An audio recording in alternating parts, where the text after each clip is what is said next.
Hello there, I'm Jonathan Ito. This is the piano lesson. Believe it or not, I just already did our show, except I didn't have my microphone on. So I'm going to do it again. And I'm going to do it again for you. But I think you'll like it. By the way, quick mention, I uploaded a video the other day about a little car project that I had. It has nothing to do with music, but everyone drives, right? And we all like cars. My car, which I really like, and was given to me by a friend of mine who is 95, is a 2003 Mercury Grand Marquis. I got it with only 59,000 miles on it. My friends, you can get these cars at a very reasonable price. They will last forever because every police agency and cab company and limo company used to use these cars. I knew a little bit about them, but as I learned about them, they're really quite amazing. You got, a great, it was a 4.6 liter V8, naturally aspirated V8, which means that it will last forever. There's no turbocharging or anything fancy in it. And you can get good mileage. You can actually get decent 25 miles per gallon. I'm looking at new cars, hybrid cars, okay? Toyotas, right? There's 25 miles per gallon in town, but still 25 miles per gallon, and these cars are 30 grand. You can get this car maybe, it was basically given to me, but easily under $5,000, easily. Maybe even a few thousand, or 1,000 for that matter. They're basically trucks. They're the Ford F-150 trucks, and those trucks are Ford's most popular trucks, and they have this famed frame suspension called the Panther, and it's one of the last cars that was made. That's a not a unibody construction. It has an actual big honking steel frame that's going to hold up. It's not going to rust out, and it's going to protect you in an accident. So that's nice to know. And I'll tell you something: if you can protect yourself in an accident, you're not going to care about the gas mileage that you save. Consider that in insurance payments. You pay insurance anyway, right? So what's the insurance payment? Okay, so you pay a little more at the pump, but at least you have a big steel frame around you that can protect you. And these things, they ride like glass, smooth as glass. But anyway, my project, because I'm also health conscious, I wanted to put a cabin air filter in the car. And a lot of cars come with cabin air filters. I have another Ford, which you can replace. You can buy a air filter at the auto parts store, but this one didn't. So I got a kit from a company called Pony R out in Florida, and it was a really cool kit. It was fun. It took about an hour to put in. I really edited down the video, so it's about 11 minutes. But it's fun, and there's a lot of those cars out there. There's like millions and millions of these cars. So Mercury Grand Marquis, basically exactly the same as Crown Victoria, exactly the same as Lincoln Town Car, within that year, 2003 to 2011. Now, and a couple interesting things about putting in this filter.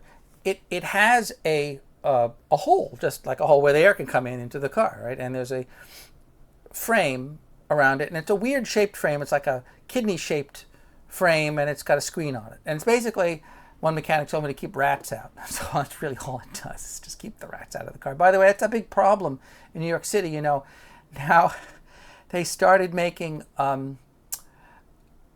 insulation out of kind of eco-friendly soy products. Guess what? The rats love that stuff. So if you have a car in New York, forget it. Your electrical system is going to be just eaten out by rats because they love eating the insulation. Go figure. Okay. Best laid plans of mice and men often go astray. Ever hear that? Yeah. Well, that's an instance where it happened. So, when you take off the frame, what the kit is like, you kind of put on another frame, and it's really nice. It has a really nice gasket and nice posts. Now, I could have just simply cut out a piece of filter media, put it over the hole, stuck the frame back on, screwed it down, called it a day. But it wouldn't have been as good, and I'll tell you why.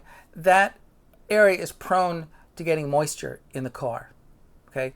And the base that they use, which has a real nice thick gasket raises that up so that there's no risk of water getting in there. And in fact, they also have a deflector over the top, which you screw in to deflect the water away. There's nothing worse than getting water in your car. If anyone of you have ever gotten water in the car and tried to find a source of water intrusion, it's a nightmare. So you don't want to go, adding insult to injury. And I've seen all these goofy guys on YouTube try to they're like stuffing things in the hole. It's crazy. So this is a really nice kit, really nice filter media, and you'll watch it or you won't watch it. You won't even care because you don't own one of these cars, so what do you care, right? Okay. So what are we going to talk about today? Today I am going to talk again about the diminished chord, and I love diminished chords. So to me, life is about possibilities, not what it is, but what it could be or what it might be, right? Or what could it become? To me, that's what jazz is about in improvisation. It's not so much what it is, but what it could be. And even when you play classical music, as a listener and as a performer, there should always be that feeling of possibilities. At any moment, something special could happen. So practically speaking, in a music theory way, diminished chords lend themselves to possibility, to key modulation. Okay, so let's just take a quick look. I'm going to use an analogy. In keeping with my car motif today, and I'm using a traffic analogy, a traffic circle analogy. Okay, so here's our traffic circle. Okay, that you're driving around, right? And here's your that's a terrible road. That looks like a hard-boiled egg or something. Let's see if we can improve upon that. And you know what? This is kind of running out. Let's see. I'll use another pen. How's that? And then my little road. Okay. Anyway, there's our traffic circle. Here's the 4 little roads that you can go off of. Okay. And right in here is the diminished chord. Now let's just take a diminished chord: B, D, F, A flat. All right. B diminished. B diminished is B, D, F, and A flat. Okay. We'll write that out here. I'll write it on, maybe I'll, okay, fine. B, D, F, and A flat. Right, that's our chord. That chord has 4 possibilities. So from B, the B goes up to the C, the A flat goes down to the G. Right, so you could go to the key of C. Okay, now being that the diminished chord is a symmetrical chord, okay, means that one chord actually can function potentially, if you respell it, as four different chords. 1, 2, 3, 4. If you know one chord, you know 4. And because there's only 12 notes in our system of music, that means that all you got to learn is 1, 2, 3 diminished chords, and then once you get to that inversion of the B chord, it becomes its own diminished chord. D, F, A flat, C flat. That would be a better way to spell it than B. Unless you want to, but so that B could go to C, right? If you do it this way, you go to E flat, and if you did it this way, you'd go to G flat, and if you did it this way, you go to A. A. Okay. So look at that. Isn't that interesting? It has the potential to go to 4 different keys. So B diminished 7. I'm talking about a 7 chord, right? D diminished 7. G sharp diminished 7. I'm changing that to a sharp. And F diminished 7. Okay. That's the possibility. Now the other thing I want you to notice is that B, D, F, A, that's the lower diminished chord, that's the top part of the G7. So the diminished chords often function as a 5 chord. You could add that G there, and now you'd have G7 flat 9. Okay? And that sounds like this. Right? Totally different. So the B becomes the 3rd of the dominant chord. Likewise, here, D is the third of the 5 chord. What is that? It's B flat. Right? And if I add the diminished element, see, this is just a straight B flat chord. If I do that, right? So that's B flat. What did I say? B flat 7, flat 9, right? Over here, this was the G7, flat 9, right? That's the dominant. This is the 5 chord, right? Over here, the F becomes the third of the D flat chord. So that's D flat 7, flat 9. That's the 5 chord. I'm sorry if it's a little messy, but you're getting my point. And then the E,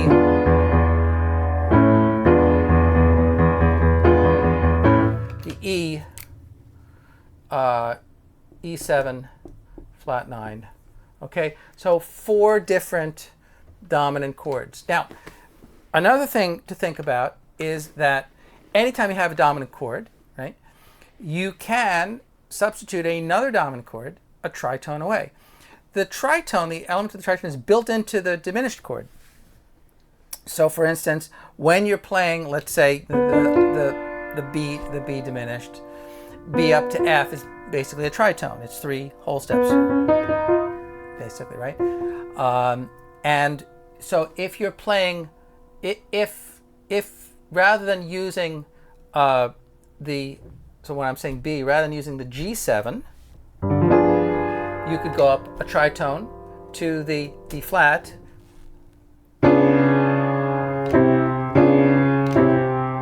That's the D flat, as opposed to the G. Right?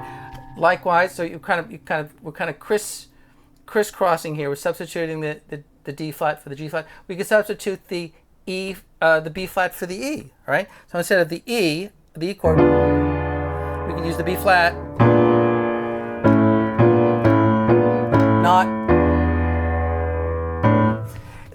That's something you want to know no matter what kind of music you're playing. The tritone relationship, the tritone substitution is more prominent in jazz, but you can almost, it really sounds classical from what I'm doing. So when you practice at home, when you're doing exercises, you can try to make up kind of an interesting exercise for yourself. And the exercise would be as follows. You do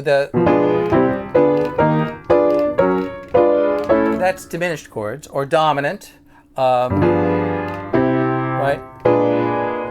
Dominant. How are we doing here?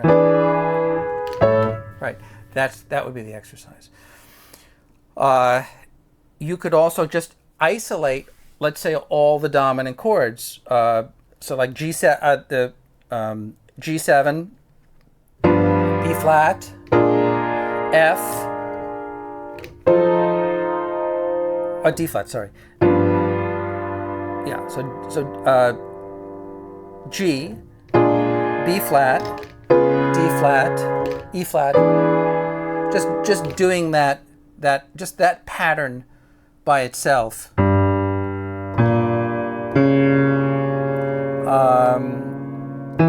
by the way, what was that? That's a diminished chord, right? G, B flat, D flat, F flat.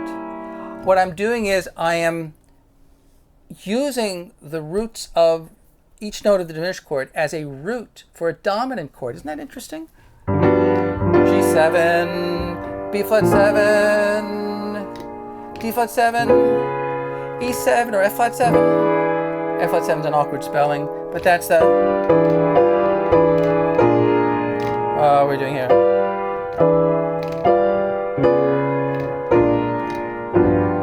Isn't that interesting?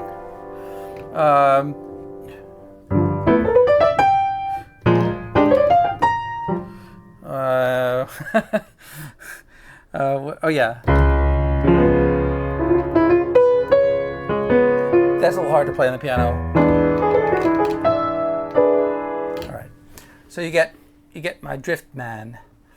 I think that's, if you're playing a tune, you can come to the table with a number of options, right? Now, people get a little, I'm just going to step back for a second, because people get a little confused about, oh my God, how do I make a chord, or how to make a diminished chord? Pretty much every chord is basically made the same way, in that every root position chord, because it's all built on skips. You're skipping letters in the alphabet, okay? I keep picking up this lousy pen that's running out.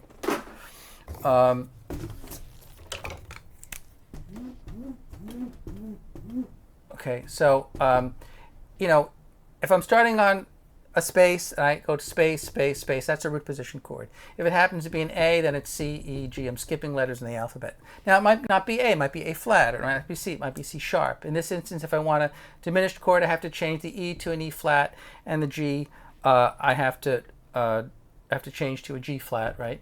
So I have to put flats in front of those notes. Okay, but that would be A diminished 7. But basically, anytime you make a chord, you're dealing with skips in the alphabet. And that's why we use double flats and double sharps sometimes. That's why we spell things in a certain way. Just make it easy. Go with the letters names first, and then worry about whether or not it should be sharp or flat. Because what you're really reading when you're reading music is intervals. You're not just reading notes, okay? When I look at a root position chord, I expect to see thirds. I don't want to see A, C, D sharp, G flat. All right, that's not the diminished chord. I don't want to see A, C, E flat, F sharp. I don't want to see that. It's possible to do that in music, but that's not the same chord. Okay. All right, that's my little preaching. But one nice little tweak you can do with diminished chords is that you can, rather than playing G flat here, you could play G sharp. Oh my God. So you could play A, C, E flat, G sharp. Watch how that sounds. Oh, sorry. Listen to that. Now, that sounds like a wrong note, doesn't it? But it's not a wrong note. Why isn't it a wrong note? It's not a wrong note because it's part of the diminished scale. Ooh, diminished scale. Now, let's kind of review that for a second. Diminished scale, A, B, C, D. That's the first 4 notes of the A minor scale, and E flat, G, E flat, F, G flat, A flat, which I'm calling G sharp. That's the diminished scale. So if you skip notes in that scale, all right, let's just kind of write that out for a second. That'll give it a bit more oomph, a bit more spice than just your usual thing. A, B, C, D. That's your lower minor. That's your minor tetrachord. Oh, this is awful. If you can read this, my friends, you can be a doctor too. And then E flat, F, G flat, A flat, which we are calling G sharp. Okay, and I have a good reason for that. But that's my second minor tetrachord. Okay, that's my second minor tetrachord. These are disjunct because they don't share notes. Okay, they're separated by a half step right there. There's your half step. So you're taking the A, the C, the E flat, and the G sharp. Ooh, the G sharp, right? So then you have this sound. Right? Maybe. It has a lot of, sorry, play the wrong note, gotta get the E flat in there. It has a lot of potential to go places. I'll give you an example. Watch this. Let's do a little Thelonious Monk. You know this tune? Blue Monk?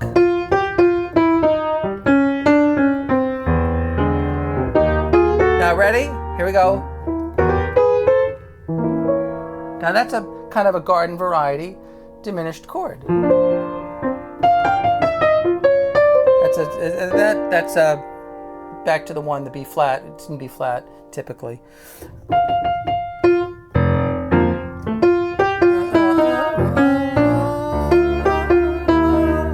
Now watch what I do. I'm making a mistake. Oh, that's supposed to be E flat.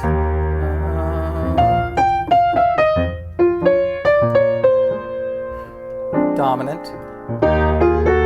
And now the diminished. Listen to, instead of doing the diminished, hear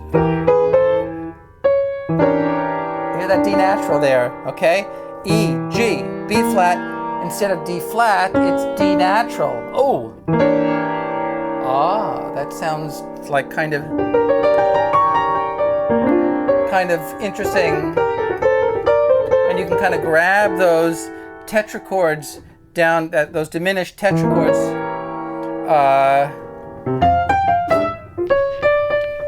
I'm going to play a little bit.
Tense.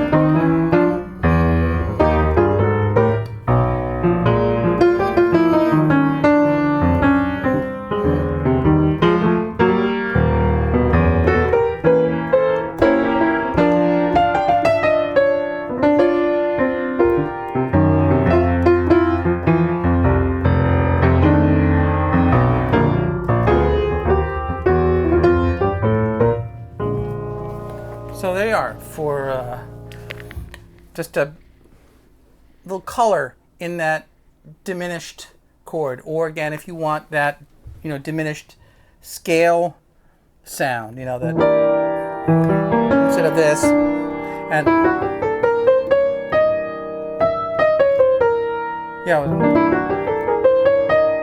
that sound.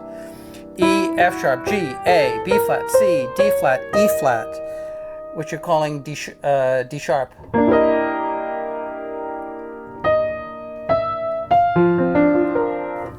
So I don't know, diminished chords. They're just super fun. Diminished chords, diminished scales, and there's only 3 7th chord types. So that's something to relieve you of the burden of having to learn all those chords, right? One dominant 7th, one diminished 7th chord is the same as 4. It uses basically the same notes, just with different spellings. Also, another tune, I was kind of into tunes this week. Another tune that'd be a great tune to learn, if you guys know the tune Where, When, it's an F. It's about deja vu. Deja me, deja vu. Deja vu all over again, which would be a great song title if someone wants to write that. But the song is...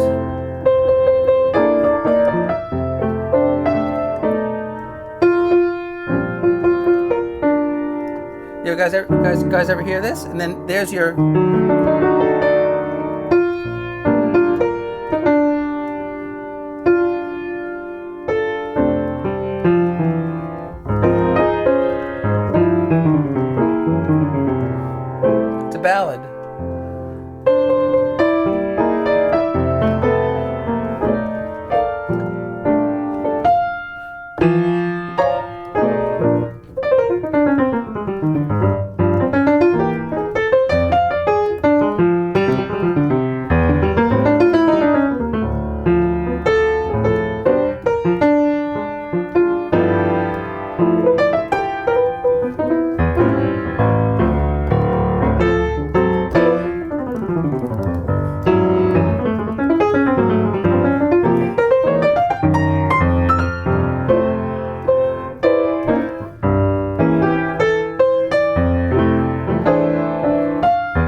Starts in F. F goes up the G minor, F, just diatonic harmony, goes to the subdominant B flat,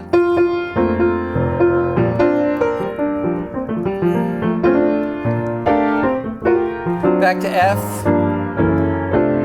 turn around,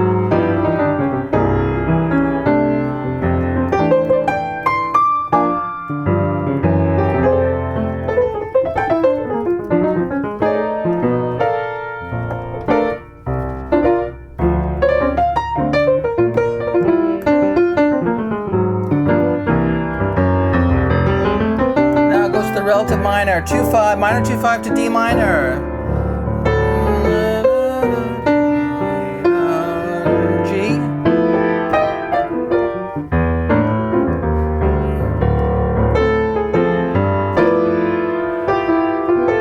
G minor, back to the F.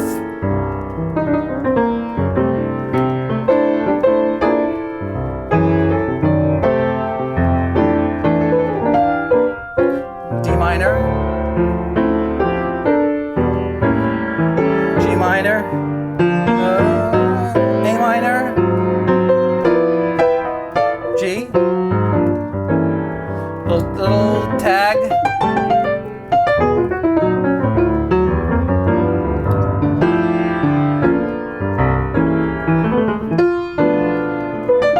there's your diminished.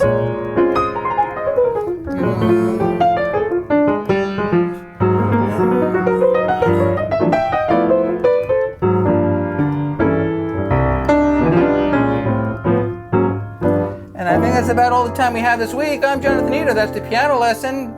I'll see you next week.